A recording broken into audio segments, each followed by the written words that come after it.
Hello Hearthstone fans, and welcome to what I hope becomes a regular series. In fact, I'm thinking that this is going to be the new direction of the channel. Mostly because I play a lot of Hearthstone and I kind of want to share it. So the purpose of this is to go through a couple of random games that I recorded and to just see what I did that was correct, what I did that was wrong, what I could do to improve, but also to see what my opponent's responses were and how that changed the course of the game. Basically, I want to take a couple of games that I played on the ladder and analyze them. That's it. Nothing special beyond that. So, I've got a couple of games that I've already recorded before this, but I just wanted to quickly run through the deck that I'm using in the in the games, so that we kind of see what options I had and what type of deck and what my focus was for the game, because that's a really important part of playing it. So the deck was inspired by Trump's free-to-play Mage deck, but it's been modified a little bit, not a lot, but a little bit, to kind of more suit the way I play.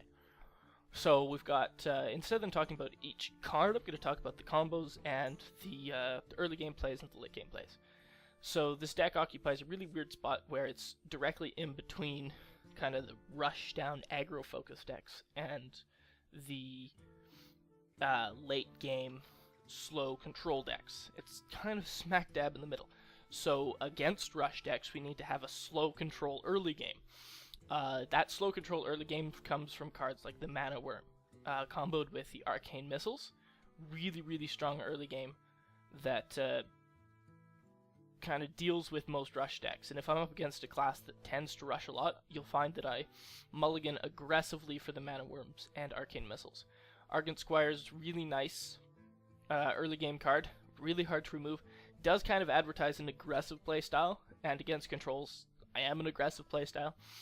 So it kind of gives away what I'm trying to do, but those combo really well, obviously, with the singular Blood Knight that I have running.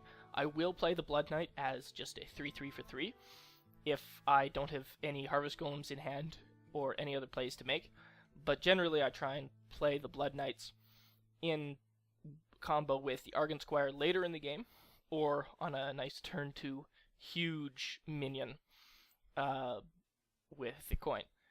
Other cards that I have to round out my early game, Acidic Swamp Oozes, really for weapons, but if it's not against a weapon class or I don't have anything else against Rogue, I will play the Acidic Swamp Ooze. Amani Berserkers. Really solid cards, especially with the Mage and the hero power of deal 1 damage to a target, so the Money Berserkers in Rage almost always goes off. These things almost always trade up for something that has more mana cost, more cards attached to it. Just really solid. They trade with a lot of late game stuff. Sun Fury Protectors are kind of a weird mix of help with the early game against rush decks and game secures against late game control decks, because especially against weapon decks, the Sun Fury Protector giving the adjacent minions taunt, combo that with some really valuable high health minions like Water Elementals and Chillwind Yetis in the mid game to late game. Really solid kind of combo there to prevent late game decks from getting through to me. Arcane Intellect for the card draw, obviously really good. Fireballs and Polymorphs, I tend to try and keep these. The objective of the deck is really to play a minion every turn and to use spells to kind of lean the match in your favor. So these spells are sparingly used. Fireballs are kept even more than Polymorphs would be, because Fireballs can be used for that finisher as well, whereas Polymorphs can only be used to remove a minion. So I'll tend to use these as if I need to, but I won't use them frequently, or I'll try and avoid using them in favor of playing a minion. Water Elementals, Chillwind Yetis, really solid mid-games, especially the Freeze. Really great versus a lot of the hero powers and abilities, especially Warriors, Rogues, and Druids. Water Elementals just wreck their day. So if I can keep a Water Elemental alive for a period of time against them, awesome. Azure Drakes, spell damage, really solid in this deck. And the draw card, so that it replaces itself. So the game is, I whenever playing an Azure Drake, I'm almost always guaranteed to pick up 2 or 3 for 1 with an Azure Drake. Really solid. Flame Strike for the AoE board clear, because that's really important. Ragnaros and Ysera round out the deck as finishers. So that's the purpose of the deck, really, to play a minion every turn, to use spells to tip in your favor, and it occupies a weird spot between aggressive decks and really late game control decks. So you'll find I'll try and flip between the spell or the play styles frequently. So with that, we'll get into the first game. And the first game we're going to be playing is against a rogue. So rogues kind of have 2 play styles that they generally go for, either the Miracle Rogue deck style, or they go for the a very aggressive deck.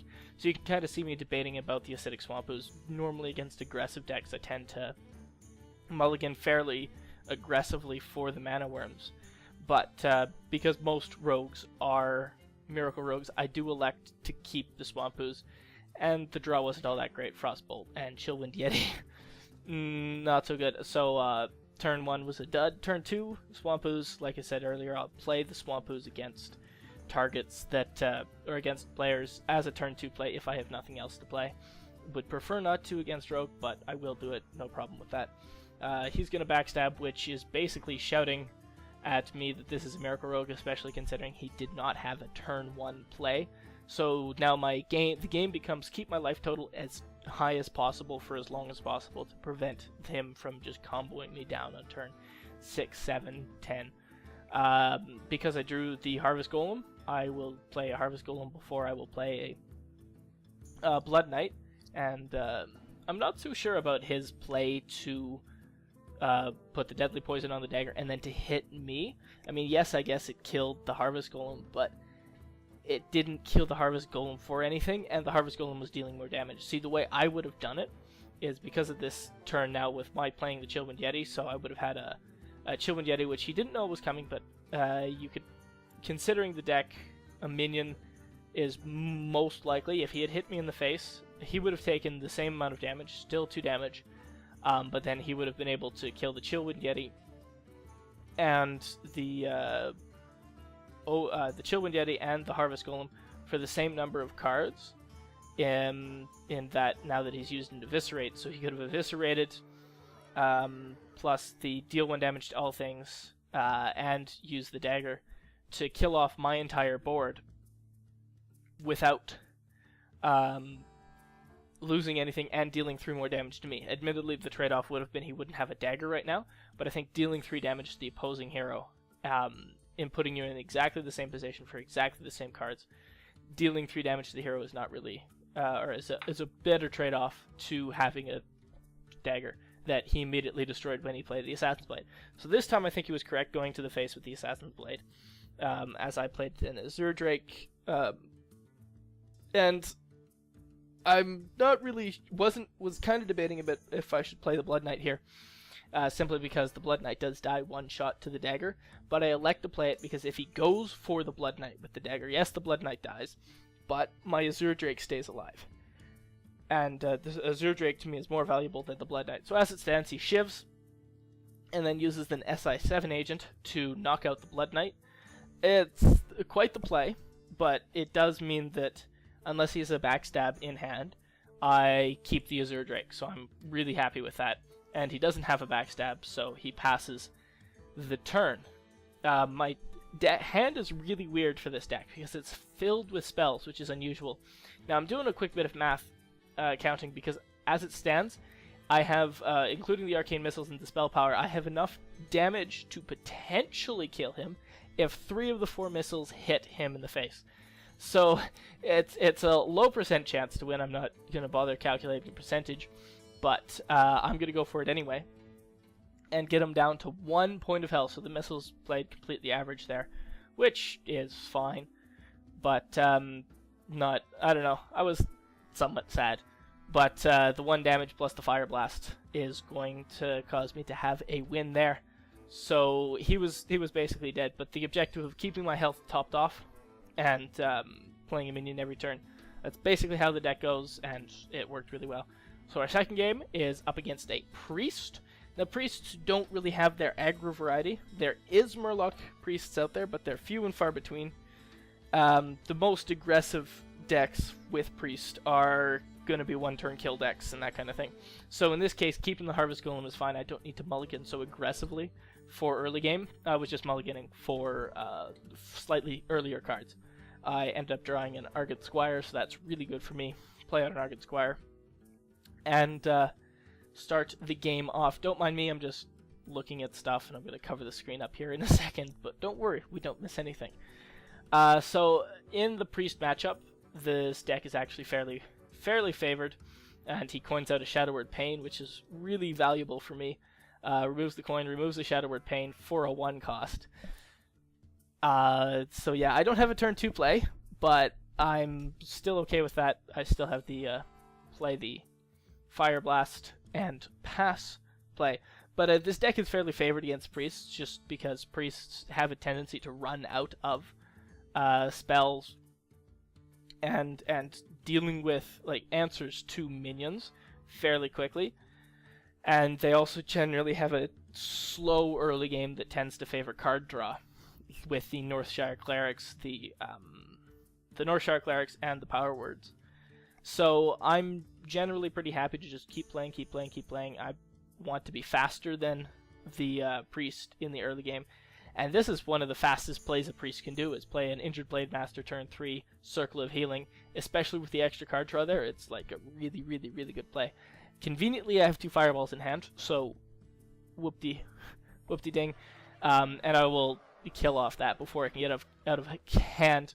The Injured Blade Master turn 3 Injured Blade Master Circle of Healing will win games just on its own. It's that good of a play. So I don't know. I'm happy with it because I was actually really lucky there. It was an exchange that went far in my favor. Just dealing with that Circle of Healing and Injured Blade Master combo. He's going to draw cards, 2 cards actually, for the turn, which I'm actually pretty happy with because the deck, while I don't want to lose card advantage in any matchup, the Priest deck is really hard to do that against, especially with 2 Northshire Clerics on the board. But because Northshire Clerics have no damage, it's like playing into an empty board. So they're just card draw engines, and that's basically it. So, and they require him to spend part of his mana every turn to do that. So for every turn he draws cards, that's another turn that I get an empty board on. Now this Thought Steal, normally Thought Steals are actually really scary because he's got a chance to draw Fireballs, he's got a chance to draw Polymorphs, but because I have seen both of my Fireballs and one of my Polymorphs, the chance of that is really, really low, and he ends up drawing a Sun Fury Protector with that and giving his 1/5 with Taunt. So because of my spells, I'm really happy, and I will play out the Mana Worm and play some spells. Now I was debating, and I think it's better to Arcane Missiles first in this case because I want the Arcane Missiles to hit the minions as many times as possible, and if he had 3 minions, the average play would be each hits 1, and then one of the missiles is basically a 33% chance to hit something.